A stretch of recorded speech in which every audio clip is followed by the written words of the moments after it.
नमस्कार शिक्षार्थियों, बीरेज वर्ग क्लासेस में आप सबका स्वागत है। आइए हिंदी साहित्य के इस सेशन में हम छायावाद संबंधित समस्त मुख्य बिंदुओं को देखते हैं।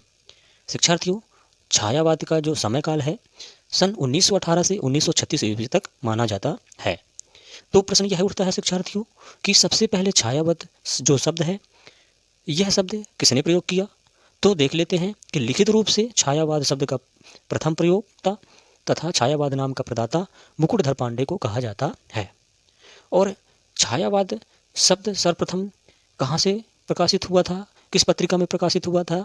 तो जबलपुर से प्रकाशित पत्रिका थी जो सन 1920 ईस्वी में हिंदी में छायावाद शीर्षक से 4 किस्तों में एक लेख था, उसको प्रकाशित करवाया था मुकुटधर पांडे जी ने।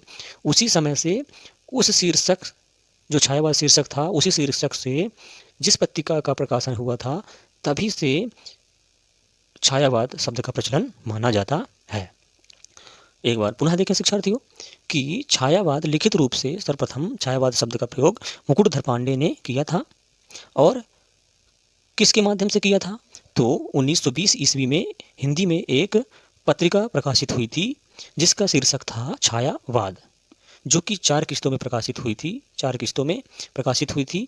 वो एक लेख था जिसको 4 किस्तों में प्रकाशित किया गया था मुकुटधर पांडे के द्वारा। तो शिक्षार्थियों, तभी से छायावाद शब्द का प्रचलन शुरू हुआ है और माना जाता है। तो नेक्स्ट देखते हैं शिक्षार्थियों कि छायावाद की विशेषता। शिक्षार्थियों, परीक्षा में यह बहुत ही महत्व का क्षेत्र है। छायावाद की विशेषता, यह एक बहुत ही विस्तृत क्षेत्रवाद है। छायावाद में छायावाद की विशेषता जो कि बहुत ही महत्वपूर्ण है परीक्षा की दृष्टि से। तो आइए देखते हैं छायावाद की प्रमुख विशेषताएं। तो पहला है आत्म अभिव्यक्ति अर्थात मैं शैली या उत्तम पुरुष शैली। आत्म अभिव्यक्ति अर्थात मैं शैली या उत्तम पुरुष शैली। दूसरा है आत्मविस्तार या सामाजिक रूढ़ियों से मुक्ति। तीसरा है प्राकृतिक प्रेम एवं उसकी मुक्ति का स्वर। प्राकृतिक प्रेम एवं उसकी मुक्ति का स्वर। तो शिक्षार्थियों, यहाँ पर ध्यान दें कि प्राकृतिक प्रेम, मात्र प्राकृतिक प्रेम होगा यहाँ पर मुक्ति का स्वर नहीं होगा। इसको यहाँ से कैंसिल कर दें। यहाँ से मुक्ति का स्वर गलत है, इसको हम आगे देखेंगे, समझेंगे। तो यहाँ पर मुख्य है प्राकृतिक प्रेम। हमने क्या देखा, आत्माभिव्यक्ति, आत्मविस्तार एवं सामाजिक रूढ़ियों से मुक्ति। प्राकृतिक प्रेम, अज्ञात व असीम के प्रति जिज्ञासा अर्थात रहस्यवाद। अज्ञात व असीम के प्रति जिज्ञासा अर्थात रहस्यवाद। पांचवा है नारी प्रेम एवं उसकी मुक्ति का स्वर। यहाँ पर इसको देख लें, यहाँ पे ऊपर है प्राकृतिक प्रेम यहाँ और नारी प्रेम एवं उसकी मुक्ति का स्वर। छठवा है सांस्कृतिक चेतना व सामाजिक चेतना या मानवतावाद। सातवां है स्वच्छंद कल्पना का नवोन्मेष। स्वच्छंद कल्पना का नवोन्मेष। आठवां है विविध काव्य रूपों का प्रयोग। विविध काव्य रूपों का प्रयोग। नौवां है काव्य भाषा, ललित, लवंगी, कोमलकांत पदावली वाली भाषा। भाषा कैसी थी छायावाद युगीन रचनाओं में। तो ललित, लवंगी भाषा, कोमलकांत पदावली भाषा थी। काव्य की भाषा कैसी थी, छायावाद काव्य की भाषा ललित, लवंगी, कोमलकांत पदावली वाली भाषा थी। 10वां है शिक्षार्थियों मुक्तक छंद का प्रयोग। मुक्तक छंद का प्रयोग। और 11वां है प्राकृतिक बिंबों की बहुलता। प्राकृतिक बिंबों की बहुलता। 12वां है भारतीय अलंकारों के साथ साथ अंग्रेजी साहित्य के मानवीकरण व विशेषण अलंकारों का विपुल विवरण तथा प्रयोग। यह छायावाद की प्रमुख विशेषताएं हैं। भारतीय अलंकारों के साथ साथ अंग्रेजी साहित्य के मानवीकरण व विशेषण अलंकारों का विपुल विवरण तथा प्रयोग मिलता है छायावाद युगीन रचनाओं में। तो ये है प्रमुख विशेषता छायावाद की शिक्षार्थियों।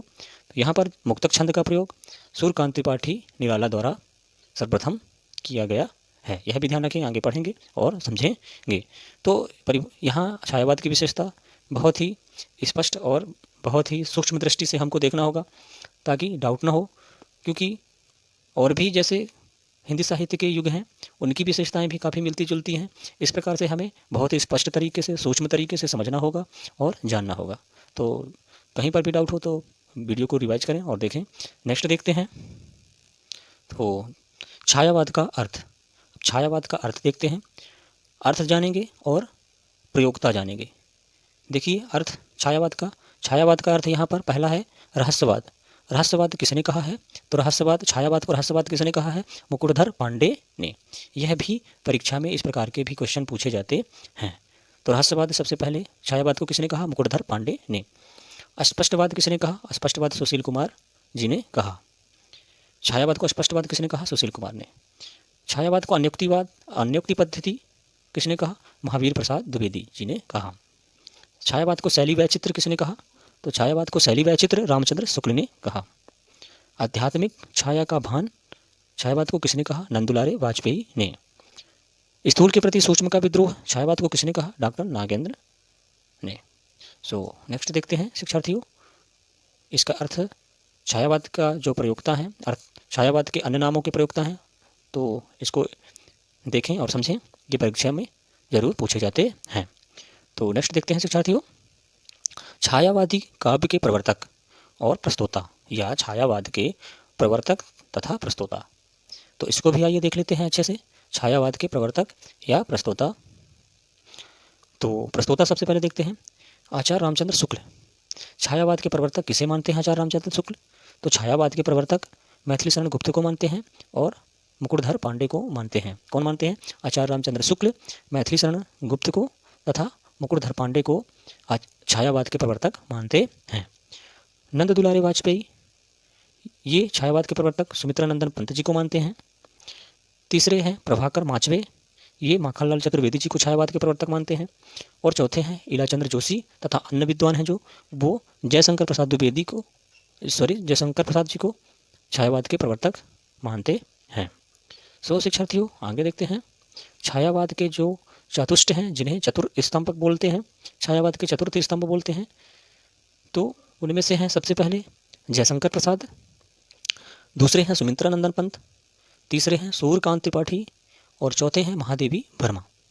यदि क्वेश्चन पूछा जाए कि छायावाद के चातुष्टिक कवि कौन कौन हैं, तो सबसे पहले हैं जयशंकर प्रसाद, दूसरे हैं सुमित्रानंदन पंत, तीसरे हैं सूर्यकांत त्रिपाठी निराला और चौथे हैं महादेवी वर्मा। सो शिक्षार्थियों यहाँ तक आशा है समझ में आ गया होगा। नेक्स्ट देखते हैं, तो आइए अब देखते हैं छायावाद के बृहत्त्रयी तथा ब्रह्मा विष्णु महेश किसे कहा जाता है। छायावाद के ब्रह्मा विष्णु तथा महेश किसे कहते हैं? तो ब्रह्मा, छायावाद के ब्रह्मा जयशंकर प्रसाद को तथा विष्णु सुमित्रानंदन पंत को और महेश सूर्यकांत त्रिपाठी निराला को कहते हैं। क्वेश्चन में इस प्रकार से भी पूछा जा सकता है कि छायावाद के बृहत्त्रयी कवि कौन कौन हैं? तो जयशंकर प्रसाद, सुमित्रानंदन पंत और सूर्यकांत त्रिपाठी निराला। और इस प्रकार से भी पूछा जा सकता है कि छायावाद के ब्रह्मा विष्णु महेश किसे कहते हैं? तो छायावाद के ब्रह्मा जयशंकर प्रसाद, विष्णु सुमित्रानंदन पंत और महेश सूर्यकांत त्रिपाठी निराला को कहते हैं। तो नेक्स्ट है, छायावाद के लघुत्रयी में कौन कौन से कवि हैं? तो लघुत्रयी में पहला है महादेवी वर्मा, दूसरा है रामकुमार वर्मा और तीसरे हैं भगवती चरण वर्मा। तो हमें लास्ट में इनके सरनेम से याद रखना है, वर्मा वर्मा वर्मा। त्रयी हैं, 3 हैं, तो महादेवी वर्मा, रामकुमार वर्मा और भगवती चरण वर्मा। सो नेक्स्ट देखते हैं शिक्षार्थियों,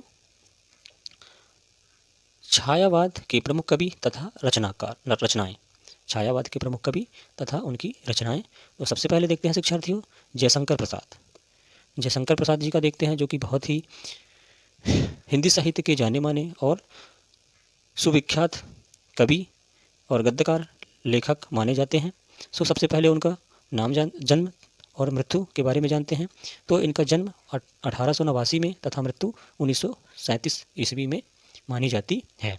इनके पिता का नाम देवी प्रसाद था तथा माता का नाम मुन्नी देवी था और गुरु का नाम मोहिनी लाल था।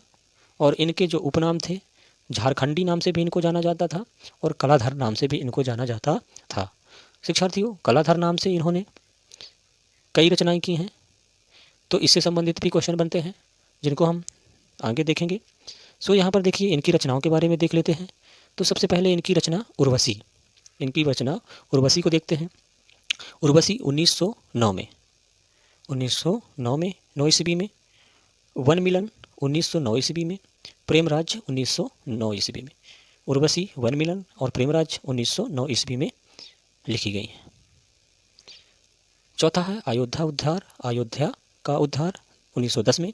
शोकोच्छ्वास 1910 में, वव्रुवाहन 1911 में तथा कानन कुसुम 1913 में। सो आगे देखते हैं शिक्षार्थियों। आगे है 8वां प्रेम पथिक 1914 में, महाराणा का महत्व 1914 में। 10वां है चित्राधार 1918 में। 11 है झरना 1918 में। आंसू 1925 में। लहर 1933 में और कामायनी महाकाव्य है 1935 में। सो एक बार और देख लेते हैं।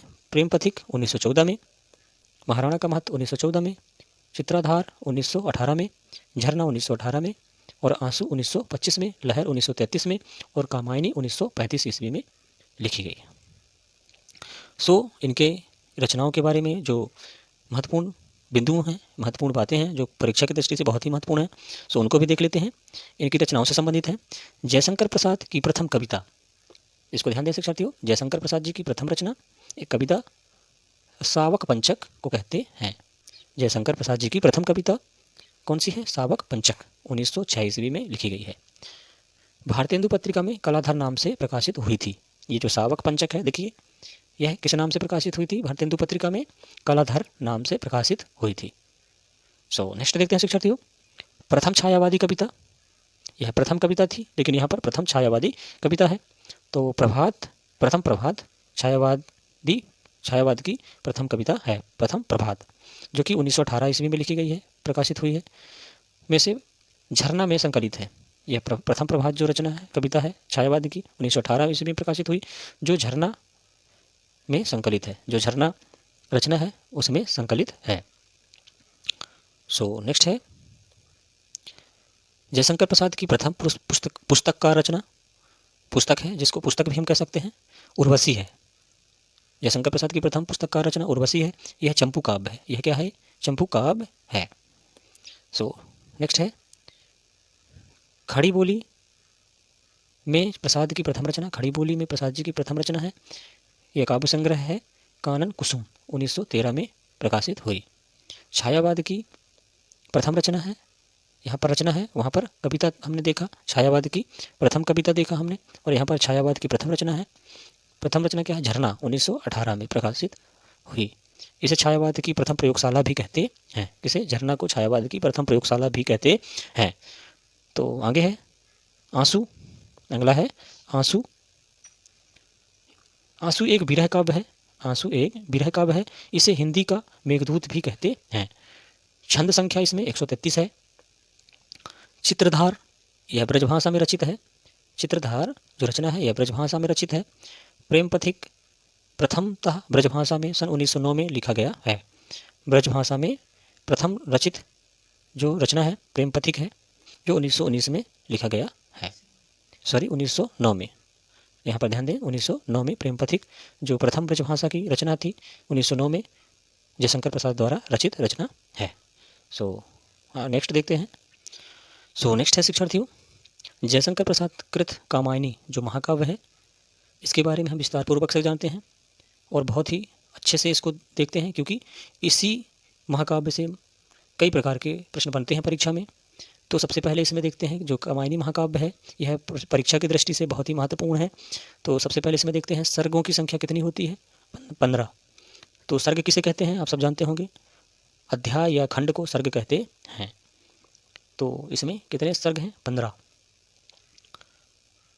तो सबसे पहला सर्ग है चिंता, दूसरा सर्ग है आशा, तीसरा है श्रद्धा, चौथा है काम, पांचवा है वासना, छठा है लज्जा, सातवां है कर्म, आठवां है ईर्षा, नौवां है ईड़ा, 10वां है यहाँ पर देखता नहीं है, फिर से देख लेते हैं।